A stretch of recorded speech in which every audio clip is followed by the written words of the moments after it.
তিন বেলায় 6 পিস সিঙ্গারা 3 glass free পানি খাইলে পেটখান ঠান্ডা হয়ে যায়। তা আমার এত কষ্টের দরকারটা কি? কি কথা কন না, ঠিক না? তার মানে পুরুষ সারাটা জীবন এই বউ ছেলে বিবি বাল বাচ্চা মা বাপ যারা আছে এদের একটু সুখের জন্য সারাটা জীবন কষ্ট কইরা যায়। এরপরেও সারাটা দিন কষ্ট কইরা একদল স্বামী আছে বাসায় গেলে একদল বউরা আছে কুত্তার মতো খারাপ ব্যবহার করে। স্বামী ঘরে গেছে বিকেলবেলা, যাইয়া বউর ধরে কলজে মলজে হুক শুকাই গেছে, 1 গ্লাস পানি চাইতেই পারে। কি কথা কর না, চাইতে পারে না? বউরে কইছে বউ 1 গ্লাস পানি দাও। বউ কয় কলস আছে ওইটা ঢালিয়ে খা। কি কয়? খয়াকারে খা, ওইটা ঢালিয়ে খায়। কালে কেমনটা লাগে মেজাজ? কে সারাটা দিন তোমার লেগে কষ্ট করছি, 1 গ্লাস পানি দিতে পারবো না, কোন কসুর বউ হইছো তুমি? কি কথা কর না কে? স্বামীর লেগে এটুই কষ্ট করতে না পারো তো কিসের বউ তুমি? 1 গ্লাস পানি দিতে পারবা না, এটা দিতে পারবো না, ওটা দিতে পারবা না, সারা দিন ঝগড়া করতেই থাকে। স্বামীর আমার ঘরে যাইতেই পারে না। কখন ঘরে যাই করবো কি? বহুত বেটারা আছে এই 4 দোকানে বইরেছ, কি এখানে বইরেছ, ঘরে যাই করবো কি? গেলি পেট পেটানি শুরু হয়। এরম একদল বউ আছে না? স্বামীর একটু ভালো ব্যবহার করিও। মা বোনেরা কি অজান্তে আইছে? হ্যাঁ, শুনতে থাক। আমি যা তেলাওয়াত করেছিলাম, লাকাদ কানা লাকুম ফি রাসূলিল্লাহি উসওয়াতুন হাসানা। আল্লাহর নবীর আদর্শ আমাদের জন্য হলো মডেল। তাম দুনিয়া যত আদর্শ আছে সমস্ত আদর্শগুলোর চাইতে আপনার আমার নবীর আদর্শ হলো সবথেকে উত্তম আদর্শ। আল্লাহর নবী বলেন, রে উম্মতেরা, আমি নবীর আদর্শ যদি তোমার ব্যক্তিগত জীবনে লাগাও, তোমার ব্যক্তিগত জীবনখানা সুন্দর হবে। আমি নবীর আদর্শ যদি তোমার পারিবারিক জীবনে লাগাও, তোমার পারিবারিক জীবনটা সুন্দর হবে। আমি নবীর আদর্শ যদি তোমার বাড়ির ভিতরে লাগাও, তোমার বাড়ির ভিতরে কোনো কলহ ঝগড়া থাকবে না। আমি নবীর আদর্শ যদি তোমার ওয়ার্ডের ভিতরে লাগাও, তোমার ওয়ার্ডের ভিতরে কোনো মারামারি কাটাকাটি থাকতে পারে না। আমি নবীর আদর্শ যদি তোমার ইউনিয়নের ভিতরে কোনো দাঙ্গামা হাঙ্গামা কোনো দলাদলি তোমার ইউনিয়নের ভিতরে থাকতে পারে না, ঠিক কি না? থাকতে পারে? এক কালিমার পতাকার তলে যদি আসে এক নবীর উম্মত হইয়া, তাহলে ওই এলাকার ভিতরে কোনো দলাদলি থাকতে পারে? মারামারি থাকবে, কাটাকাটি থাকবে। কিন্তু এখন আমাদের দেশে দলাদলি কম না বেশি? ওরে দলাদলি রে, ভোট চাইতে গেলে হুজুরকে ভোট দেয় না, কারণ হুজুর দেশ চালাইবে কি? এই বেটা যে সংসার চালাইতে রে হে দেশও চালাইতে রে। কথা বল না, ঠিক না? এটা সংসার চালানি আছে, দেশ চালানি চাইতে সংসার চালানি বড় কঠিন। এই বোর পেট পেটানি হন তো জীবন তছনছ হয়ে যায়। ভোট চাইতে গেছি, আমাকে হুজুর আপনাকে পক্ষে আছি, সমস্যা নাই। ভোট চাইতে গেছি কয়দিন পর হুজুর 500 টাকাতে বিক্রি হয়ে গেছি, দিয়ে লাভ নাই। কি 500 টাকা বিক্রি হয় না? ভোট কি কাজ? 5000 টাকা হালা চেহারান বানাই ধুই আমরা, পায়খানা করে হস্তেও জানে না ঠিক মতো, ঢিলেগুলুপ করতে জানে না, ফজরের নামাজ পড়ে না, পাশার কাপড় গলার মালা বানাই 10টা বন্ধ ঘুমাই থাকে। কি কথা কন না কা? এই চাচা কথা কন না কা? নিচে কথা আপনি জিগেইয়েন চেয়ারম্যান সাহেব গনে করে যে এই চেয়ারম্যান সাহেব যে ঢিলে কুলুপ করে কোনটা কোন দিকে টান দেয় কন তো, কইতে সাইকেল কইয়েন। কি কথা কন না কা? এত হাসতা, তুমি সমাজ নেতা, তোমার নামাজের কাতারে থাকতে হবে সবার আগে। কথা কন না কা? আল্লাহ দিকে ব্যক্তি চেয়ারম্যান নামাজ কেন পড়ো নাই? ফজরের নামাজ পড়লি না, পাশার কাপড় দেখলাম গলার মালা হইয়া রইছে। চেয়ারম্যান কয় আল্লাহ উরি আল্লাহ জনগণের তারা হুজ আল্লাহ এই সালিশ বিচার করতে করতে বাজে গেছে রাত 3টা। আল্লাহ ওই সময় আইয়ে বাসায় যদি ঘুমাইতে বাজে যায় 4টা। ফজরের আজান দেওয়া হনিও না, নামাজ পড়ি কোন সময়? হ্যাঁ, নামাজ পড়ার টাইম নেই। আল্লাহ সুলাইমান নবীকে ডাক দিয়া বলবে, সুলাইমান এদিকে আয়। সুলাইমান নবী পাশে দাঁড়াবে, আওয়াজ দিয়া করবে, চেয়ারম্যান তুমি সামান্য একটা ইউনিয়নের চেয়ারম্যানই করিয়া আমি আল্লাহর হুকুম অমান্য করলা, নামাজ পড়তে পারলা না। আর আমার এই সুলাইমান শুধু ইউনিয়নের না, তাম দুনিয়ার চেয়ারম্যানই করেছে, এরপরেও আমি আল্লাহর একটা হুকুম অমান্য করে না। তার মানে তুমি চেয়ারম্যান যে মিছা কথা কও, এটা আল্লাহ জানার বাকি নাই, ঠিক না? ও মুসলমান, এই সুলাইমান নবীরে কি আপনারা চেনেন? এই সুলাইমান নবী একজন বিচক্ষণ এই সুলাইমান নবীর সামনে আল্লাহ পাক দুইটা জিনিস রাখলেন, এক নম্বরে দুনিয়া, দুই নম্বরে আখিরাত, এক নম্বরে ইলম, দুই নম্বরে সম্পদ। আল্লাহ কয় সুলাইমান যেইটা চাবা ওইটাই আমি আল্লাহ বাড়ায়া দেব, এতটা দেব দুনিয়ার কাউরে এত আর আমি আল্লাহ দেই নাই। সুলাইমান নবী জিগায় আল্লাহ কোনটা দিয়ে তোমারে পাওয়া যায়? এই সুলাইমান নবী এতটাই বিচক্ষণ ছিলেন। সুলাইমান নবীর আব্বা ছিল দাউদ পয়গম্বর, এই দাউদ নবী ছিলেন একজন বাদশাহ, তার ছেলে সুলাইমান নবী ছিল তামাম দুনিয়ার বাদশাহ। এই সুলাইমান নবী যখন যুবক বয়সে উপনীত হলেন, এই সুলাইমান নবী বড় বড় বিচার সালিসিতে গিয়া উনি বড় বড় সমস্যার সমাধান দিতেন। কারণ কি, একদিন একটা বিচারে গিয়ে দেখে তার আব্বা যান ওই বিচারটা করার পরে দ্বিতীয়বার বিচারটা সুলাইমান নবী করছে, করার পরে দাউদ পয়গম্বর দেখে তার চাইতে সুলাইমানের সমাধানটা সুন্দর হয়েছে। এজন্য উনি বুঝতে পারছে আমার ছেলেটা সালিস বিচার করার উপযোগী হয়ে গেছে। এখন উনি যত বড় বড় সমস্যার সম্মুখীন হয় ওই জায়গায় সুলাইমান নবীকে তিনি পাঠাইয়া দেয়। আল্লাহ তাকে প্রখর একটা বেরেন দিয়েছিল, ওই বেরেন দিয়ে তিনি সমাধান দিতেন। এবার সব সমস্যার সমাধান তিনি দিয়া দেয়। একদিন একটা বড় মহা বিপদে পড়ে গেল। দাউদ পয়গম্বরের একটা সমাধানের কথা আপনারা যদি আমারে বলতে বলেন আমি একটু বলতাম, বলবো। এক এলাকায় এক মাইয়া ছিল বিশ্ব সুন্দরী, এতটাই সুন্দর আমরা মানুষরা দুইটা জিনিসের কাছে দুর্বল। এক নম্বরে হব্বত দুনিয়া রসকুল্লি খতিয়া, দুনিয়ার মোহাব্বত সম্পদের কাছে মানুষ বড় দুর্বল। দুই নম্বর সুন্দরী মহিলাগো কাছে মানুষ বড় দুর্বল হয়, ঠিক না? ওই মহিলা এতটাই সুন্দর, ওই এলাকার একটা বকারে যুবক, ওই যুবকটাই মহিলারে উত্তক্ত করে, ওই মহিলারে বড় জ্বালায়, আমারে বিয়া কর, বিয়া না করলে আমার লাগে প্রেম কর, নইলে আমার লাগে বন্ধুত্ব কর, এইভাবে জ্বালাজালি কইরা বেড়াইতেছে। এক পর্যায়ে এই মহিলা অসহ্য হইয়া এই ছেলের নামে, আগে তো কাজীরা বিচার করতো, কাজী, ঠিক না? এলাকার প্রধান যিনি ছিল কাজী, কাজী কয় না, আগে কাজী কইতো, আগে বহুত নাম এখন আমাকে নাই, যেমন রাজা বাদশাহ এগুলো তো এখন কয় না, কয় এখন কয় প্রধানমন্ত্রী, কেউ মন্ত্রী, ই আবি যাবি। ওই কাজী সাহেবের কাছে গেলেন, কাজী সাহেব আমার বিচারখানা করিয়া দাও। কাজী সাহেব বিচার করবে কি? কাজী সাহেব মাইয়ার চেহারা দেইকা টাস্কি খেয়ে গেল। কাজী সাহেব মাইয়ারে দেইকা কাজী সাহেবের নিজের পছন্দ হয়ে গেল। কাজী সাহেব নিজে মাইয়ারে প্রস্তাব দিয়া ফালাইছে, মাইয়া তুমি আমারে বিয়ে করো। মাইয়াকে আমি এলাম বিচার চাইতে, আপনি কন কি এগুলা? আপনি তো ইয়র চাইতে এক পাওয়া গান নিয়া, ঠিক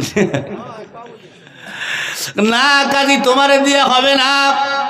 উনি গেলেন আর এর চাইতে বড় কাজীর কাছে, বড় কাজী সাহেবের কাছে যাওয়ার পর কাজী সাহেবের কাছে বিচার দিলেন। কাজী সাহেব আমার বিচারখানা কইরা দেন। ওই কাজী সাহেব উনিও ওই মাইয়ারে দেইকে হতভম্ব হয়ে গেল, এত সুন্দর মানুষ কেমনে হয়? মাইয়ারে দেইকে উনি নিজে মাইয়ারে প্রস্তাব দিলেন যে মাইয়া তুমি অগণ নয়, তুমি আমারে বিয়ে করো। মাইয়া কয় এটা আমার দ্বারা সম্ভব নয়। আর একজনারে দিয়া প্রস্তাব পাঠাইছে, বিয়া করতে না চায় অন্তত যেন আমার সাথে বন্ধুত্বটা করে। কথা হয় না? মাইয়া এক ছেলে এক মেয়ে কোনোদিন বন্ধুত্ব হইতে পারে? বন্ধু হয়? আমাকে বাংলাদেশে কিন্তু হয়। কি হয় জানেন? ফেরেন, ফেরেন। কি যুবকরা ফেরেন না? মাইয়া ফেরেন্ট হয় ওনার। আমার ফেসবুক ফ্রেন্ড মাইয়া ফ্রেন্ড হয়েছে, উনি আর ফ্রেন্ড বিশ্রেই পায় না, ওনার পকেট ফাঁকা করার মেশিন গান ফ্রেন্ড পাইছে, ঠিক না? এই যুবকরা কথা কোন না, মাইয়েরা কি পুরুষের পকেট ফাঁকা করার মেশিন গান। আর ওরাও আছে খালি ডালতেই থাকে, বাহির হোটেলে খায় তো টেড্ডা পায় না, সাড্ডা কত, তো টাকাটা কেমনে কামাই করতে হয়, মাথার ঘামটা পায়ে ফেলাইতে হয়, এরপরে 10টা টাকা ইনকাম করতে হয়। কথা কন না কা, বোঝেন নাই? ঢাকা শহর যাইয়ে দেখেন, ওই ওই বালুর জাহাজ থেকে এক বস্তা বালু উঠায়, একটা কাঠি দেয় 10 টাকা, যে কয় কাঠি উঠাবা ওই কয় কাঠি 10 টাকা কই দেয়। একটা বালুর বস্তা মাথায় লইয়া টাইনে দেখিস তোর গার ব্যাহ ওই ভাঙ্গি ফুরিয়ে যাইবি। খাও তো ওই বিজিগিস্তি কি কয় হাইব্রিডের শাকসবজি, ও খাইয়ার কত শক্তি হয়। তারপর দেখো মোবাইল, মোবাইলে তো তোমার সব তস্তাস করে ভালাইছে। এই যুবক যাও কই, এই কই যাও? তা এই ফেরেন, এই ফেরেন চেনেন তো গ্রুপরা, মুরব্বীরা চেনে না, মুরব্বীরা বন্ধুত্ব চেনে, এদের মাইয়ে ফেরেন টয় ফেরেম, এই ফেরেন টেরেন এগুলো করছো না। কোনোদিন একটা ছেলে আর একটা মেয়ে কোনোদিন ফেরেন হইতে পারে না। আরে ইবলিশ যে জায়গায় বাপ মেয়ের ভিতরে দ্বিধাদ্বন্দ্ব বাজায় দেয়, তুমি একটা মাইয়ে ফেরেন লইয়ে তুমি একালে বড় মাস্তানি হয়ে গেছো। এইবার ওই 14ই ফেব্রুয়ারি আইলি কোনো কথাই নেই, কি কথা কন না কা? এবছর ওই 14ই ফেব্রুয়ারিতে যুবক কপাল ফুরিয়ে গেছে, ঠিক না? সবে বরাত পড়িয়ে গেছে যে আল্লাহর কাম নাই, খাইলি আল্লাহ সবে বরাত দেশে 14ই ফেব্রুয়ারি। আমি একাল খুশি হয়েছি। ভালোবাসা বাপ মার লাগে গিয়ে পালন করতারও না, ভাই বোনের লাগে পালন কর। একটা ভালো কোরআন শরীফ কিনে দে, ভালো একটা ইসলামিক বই কিনে দে, একটা তসবি কিনে দে, একটা জায়নামাজ কিনে দে, তো একটা সেজদা দিলে তুই সব পাবি। উনি গোলাপ ফুল দেয়। বুড়ো বুড়ো বেটারা জোয়ান জোয়ান মাইয়ে লই হোটেলে দিয়ে বিরিয়ানি খায়, তো রাগা হইবি। এই কয় আমার সাথে যদি বিয়া বসতে না চায়, অন্তত আমার সাথে বন্ধুত্বরা যেন করে। এই কথা বলার পরে বলে না আমার দ্বারা এটা অসম্ভব নয়। এরপরে তৃতীয় কাজের কাছে গেল, তৃতীয় কাজের একই অবস্থা, চতুর্থ কাজের কাছে যায়, এরকম 4 জন কাজের কাছে গেল। 4 জন কাজী তারে বিয়ার প্রস্তাব দেয়, কিন্তু এই ভাইয়া কারো বিয়ার প্রস্তাবে রাজি হলো না, প্রেমের প্রস্তাবেও রাজি হলো না, লাইনেও রাজি হলো না। এবার ওই সব কাজীগুলো এক জায়গায় হইয়া বলে ওরা আমার ইনসার্ট করলো, এই মাইয়ারা আমাকে বরখাস্ত করিয়া দিল, এইটা কিন্তু ভালো করলো না। এবার এই 4 জন কাজী এক হইয়া বলে এই মাইয়াটারে কোনো বদনামে ফালাইতে হবে। এই 4 জন কাজী এক হইয়া গেলেন দাউদ পয়গম্বরের কাছে, ও পয়গম্বর আমাদেরকে বিচার করিয়া দেন, এই মহিলা উনি শরীয়ত সম্মত বিয়া বসতে চায় না, কিন্তু রাত্রিবেলা বিছানায় কুকুর লইয়া ঘুমায়। দাউদ নবীকে সত্য কয় হ্যাঁ সাক্ষী দিতে পারবা? হ্যাঁ। যদি সাক্ষী দিতে পারো তাহলে এই মহিলার কোমর পর্যন্ত মাটির নিচে গাড়িয়া ওরে পাথর মাইরার সঙ্গে সার কইরা মাইরা ফেলাবো, কোনো কথা নাই। এই কথা বললেন। এবার সাক্ষীর ব্যবস্থা করলেন, সাক্ষীর ব্যবস্থা করলেন টাকা দিয়া। ওখানে তার কোনো সাক্ষী নেই, মহিলার তো কোনো দোষ নাই, দোষ আছে? ও কথা মানে নাই দেখে ওদের প্রস্তাব রাজি হয় নাই দেখে ওরা এই দাউদ নবীর কাছে এই বিচারখানা দিলেন। এবার সাক্ষী কোথায় পাবে? সাক্ষী তো নাই। টাকা দিয়ে সাক্ষী করায় করলেন, টাকা দিয়ে সাক্ষী করায় করলে সত্যটারে মিথ্যা কয়, মিথ্যাটারে সত্য বানাইয়া অনেক নিরপরাধ মানুষকে শাস্তি পাওয়াইয়া দেয়, ঠিক না? এটা বিগত আমাদের বাংলাদেশে হয়ে গেছে। হাজার হাজার নিরপরাধ আলেমদেরকে, হাজার হাজার নিরপরাধ নেতাদেরকে, হাজার হাজার নিরপরাধ মানুষদেরকে মিথ্যা সাক্ষী দিয়া সত্যটারে মিথ্যা বানাইয়া, মিথ্যাটারে সত্য বানাইয়া জেলখানায় আবদ্ধ করিয়া শাস্তি দিয়েছে। কথা কোন ঠিক কিনা? আলেম গো, কি দোষ ছিল আলেম গো আমার জানা নাই। কি দোষ ছিল মামুন সাহেবের, কি দোষ ছিল খালেদ সাইফুল্লাহের, এর মধ্যে একটা মানুষই হয় না। কি দোষ ছিল আল্লামা দেলোয়ার হোসেন সাইদির, কথা কন্যা কোনো দোষ ছিল না। তারপরে অন্য দল করার কারণে তাদেরকে আটকাইয়া জেলখানায় বসে অনেক মাইরাও ফলাইছে, অত্যাচার করছো। অনেক আলেমরা মজলুম হয়ে গেছে, তোমাদেরকে কিচ্ছু বলতে পারে নাই। আল্লাহ কয় মজলুমের চোখের পানি আমি আল্লাহ বিপলে যাইতে দেই না। একজন মজলুম কানবে আর তুমি অত্যাচারী হইয়া দুনিয়ায় হাইসা বেড়াবা, এটা হবে না, হবে না। জেলখানায় বসে আলেমরা মজলুম হইয়া তাহাজ্জুদের নামাজে চোখের পানি পালাইছে, আল্লাহ সহ্য করতে পারে না। আল্লাহ কয় বেশি টাইম লাগবে না, তুইও মজলুম হইয়া কানবি, তোর পাশে দুনিয়ার কোনো মানুষ পাবি না, ঠিক না? আজকে কোনো মানুষ তার পাশে নাই,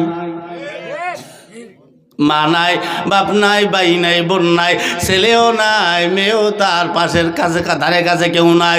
এই জন্য ক্ষমতা পাইলে অত্যাচার করতে হয় না, ক্ষমতা দেখাইতে হয় না। যারা ক্ষমতাশীল হয় এদের নম্র এবং ভদ্র হইতে হয়, অনেক কিছু তাদের সহ্য করতে হয়, অনেক কিছু তাদের ধৈর্য ধরতে হয়। মুসলমান নবীর উম্মত এই টাকার সাক্ষী খালি ওই জমানায় ছিল, এই জমানায় ছিল না। এই টাকার সাক্ষী সুলাইমান পয়গম্বরের জমানায়ও ছিল। টাকা দিয়ে সাক্ষী আনলেন, আইনা এবার দাউদ নবীর পাশে দাঁড় করায়, মহিলাটাকেও দাঁড় করায়। এবার মহিলার তো আর কোনো সাক্ষী নাই। ওই 4 জনকে ডাক দিয়া বললেন, তোমরা কি দেখছো এই মহিলা কুকুর লইয়া বিছানায় ঘুমাইছে? বলে হুজুর আমাদের নিজের চোখে দেখা। দাউদ নবী বলছে ঠিক আছে যাও। এবার ওই মহিলাকে মৃত্যুদণ্ড দিয়া দিল, কোমর পর্যন্ত গাইরা পাথর মাইরা সঙ্গে সার করা হবে। এবার ওই সবার যত লোকজন ছিল সবাই তো জানে এই মহিলা নিরপরাধ, এই মহিলাকে বেহুদা বেহুদা শাস্তি পাওয়া দিল। এবার সুলাইমান পয়গম্বর মেন দরজা দিয়া ঢুকতেছিল, এমন সময় উনি কানের ভিতরে তার এই আওয়াজগুলো যায়, এই নিরপরাধ মহিলাটাকে এই মিথ্যা সাক্ষী দিয়ে তাকে এই শাস্তিটা পাওয়াইয়া দিল। মহিলার কোনো দোষ ছিল না। সুলাইমান নবী যখন এই কথাগুলো শুনলেন, শুনতে শুনতে আইসা বুঝা পালাইছে, আব্বা কোনো বেজাল কইরা পালাইছে। বাবার কাছে গিয়া কয়, আব্বা জান আপনি কোন বিচার করছেন জানি না, তবে বিচারটা আমার একটু আবার করা দরকার, আমারে যদি অনুমতি দেন আমি বিচারখানা আবার করব। এই কথা বলার পরে বলে ঠিক আছে করো, কি বিচার সব ঘটনা কইলা বলার পরে সুলাইমান পয়গম্বর উনি ডাক দিয়া কয়, আব্বা জান এই চারজন কাজীর একটু ডাক দেন। চারজন কাজীরে ডাকা হলো। এবার পাশের লোকদেরকে ডাক দিয়া কয়, এই চারজন কাজীরে এই রুমটার মধ্যে আটকা, কেন দেখতে না পারে, আটকাইলেন এই রুমে। এবার কি বলে চারজন সাক্ষী ডাক, চারজন সাক্ষীকে ডাকা হলো। আসার পরে কয় চারজন সাক্ষীরে এই রুমের মধ্যে আটকাইলেন। আটকানোর পরে মহিলারে ডাক দেওয়া হলো। এবার বলে একজন সাক্ষী ডাক দাও। এটা হলো উকিলি প্রশ্ন। দাউদ নবী তো 4 জনের একখানে দাঁড় করাই জিগেছে, ঠিক না? এরপর একজনকে ডাকো। ওই একজন আসার পর ওই একজনকে ডাক দিয়া কয়, তুমি কি দেখছো এই মহিলা কুকুর লইয়া বিছানায় ঘুমাইছে? বলে হ্যাঁ। বলে কতটুকুন সত্য? বলে কয় % লাগবে? বলে ঠিক আছে তাহলে এবার বল তুই কি দেখছো কুকুর লইয়া ঘুমাইছে? কয় হুজুর দেখছি। তাহলে বল কুকুরের রং কি? কয় হুজুর কুকুরের রং কালা। কি কয়? ও তো দেখে নাই, এর লিগে শর্টকাট উত্তর দিয়ে দিস। দেখা থাকতো তাহলে চিন্তা ভাবনা হইতে। এত দেখে নাই, আমরা তাদের দেখি না, এই জন্য ওই জিনিস টাস করে মানুষ উত্তর দিয়ে দেয়। ও তো দেখে নাই, টাস করে কয়ে লাইছে কালা, একটা হইলি ও তার বোঝদারে নাই। একই দুনিয়াতে সব থেকে কঠিন জায়গা হলো ইন্টারভিউ। কথা কর না কা, একজন ইন্টারভিউ দিয়ে বাইরেইলে আর একজন জিগে না ভাই কি জিগে একটু কথাই কি জিগে না, কিন্তু কোনো কায়দা নাই, কঠিন। আমি ওর থেকে বেশি শিক্ষিত, কিন্তু তারপরেও ওদের কী জিগেইবে, কোনটা জিগেবে ঠিক তো নাই। আমি যা পড়িয়েছি ও না জিগে অন্যটা জিগে। আমি পড়িয়েছি মাটির উপরেরটা, ও জিগেছে মাটির নিচেরটা, তা কী কবা, কোনো কথা নাই তো, ঠিক না? তো কঠিন ভয়ঙ্কর জায়গা। এবার ওই ওই ওই ওই ডাক দিয়ে জিগাইলেন কুকুরের রং কেমন? কয় কালা। আরে এই পিছনের রুমে আটকা, বোঝানো হয়নি যাইতে না পারে, জিজ্ঞেস ডাকলেন আর একটারে, দেখি আয় তুই কি এই মহিলা কুকুর নিয়ে বিছানায় ঘুমাইতে দেখছো? বলে হ্যাঁ দেখছি। বলে বল কুকুরের রং কেমন? হুজুর কুকুরের রং সাদা। মিলে গেছে না? ভেজালের মধ্যে ভরিয়ে গেছে। এই তো ভেজাল। দাউদ পয়গম্বর মিডি হাসে আর ছেলের বিচারগুলা দেখতেছে যে আমার ছেলে তো ভালোই বড় হয়ে গেছে। এরপরে চারজনরে ডাকলেন, চারজন 4 কালারের রং বলছে। এবার ডাক দিয়ে আব্বা যান আপনি কি বিচার পাইছেন? এবার আপনি বিচার কইরা দেন কি কোনটা করবেন। এবার মহিলারে খালাস দিয়া কয়, মহিলা তুমি যাও, সমস্যা নাই, বিচার আমি করতে আছি। এবার এই 4 জন কাজের ডাইকা তাদেরকে মৃত্যুদণ্ড দিয়ে দেওয়া হয়। তাহলে এইভাবে বিচার হয়। মুসলমান এই হলো সেই সুলাইমান পয়গম্বর। এই সুলাইমান পয়গম্বরকে আল্লাহ 2টা জিনিস দিয়া বললেন কোনটা চাও? সুলাইমান পয়গম্বর বলে আল্লাহ কোনটা দ্বারা তোমারে পাওয়া যাবে, ইলম না সম্পদ? আল্লাহ বলে আমাকে ইলম দ্বারা পাওয়া যাবে। সুলাইমান পয়গম্বর বলে আল্লাহ তাহলে আমাকে ইলমের ব্যবস্থা। খুশি হইয়া আল্লাহ পাক সুলাইমান নবীকে খুশি হইয়া ইলম চাওয়ার কারণে পাশাপাশি তাম দুনিয়ার বাদশাহীও সুলাইমান নবীকে আল্লাহ দান কইরা দিছে। সুবহানাল্লাহ, এত বড় বাদশাহী আল্লাহ পাক এই বাদশাহী দিয়া সুলাইমান নবীকে একটা তক্তা দান করছিল। চেনেন তক্তা? হুজুর শোনেন নাই? সুলাইমান নবীর তক্তা ছিল বিশাল তক্তা, এরকম ছোট তক্তা না, এরকম যে বইছে শেষ। যেই তক্তার ভিতরে 600 চেয়ার ছিল, 600 এরকম সিংহাসন ছিল 600। এই 600 চেয়ারের ভিতরে 300 চেয়ারে বসতেন 300 ইমানদার জিন, আর 300 চেয়ারে বসতো 300 ইমানদার মানুষ। তার ভিতরে আর একটা দল ছিল, সেটা হলো পাখির দল। এই পাখিরা সুলাইমান নবীর কথায় তো হাওয়া বাতাসগুলা তার অর্ডারে চলতো। এই বাতাসে যখন সুলাইমান নবীর সিংহাসন উপরে উঠায় ফেলাইতো, ওই সময় ওই পাখিগুলা তাদের উপরে উঠতো, আর ওই সিংহাসনে যারা ছিল তাদেরকে ছায়া দান করতো। এই সুলাইমান পয়গম্বর এই তাম দুনিয়াটা গড়তে কত বছর সময় লাগবে? জানেন না, উনি 12 দিনে তার সিংহাসন লইয়া তাম দুনিয়াটা ভ্রমণ করতেন, মাত্র 12 দিনে। কয় দিনে? মাত্র 12 দিনে। এখন তেলের গাড়ি তেলে চলে, হাওয়ার গাড়ি হাওয়া চলে, বিনা তেলে চালায় গাড়ি তক্তে সুলাইমান, মোরা সেই মুসলমান। ঠিক না? আমরা সেই মুসলমান, আমাকে আল্লাহ সেই লস অ্যাঞ্জেলেস খালি বলছিল যে ইসরায়েল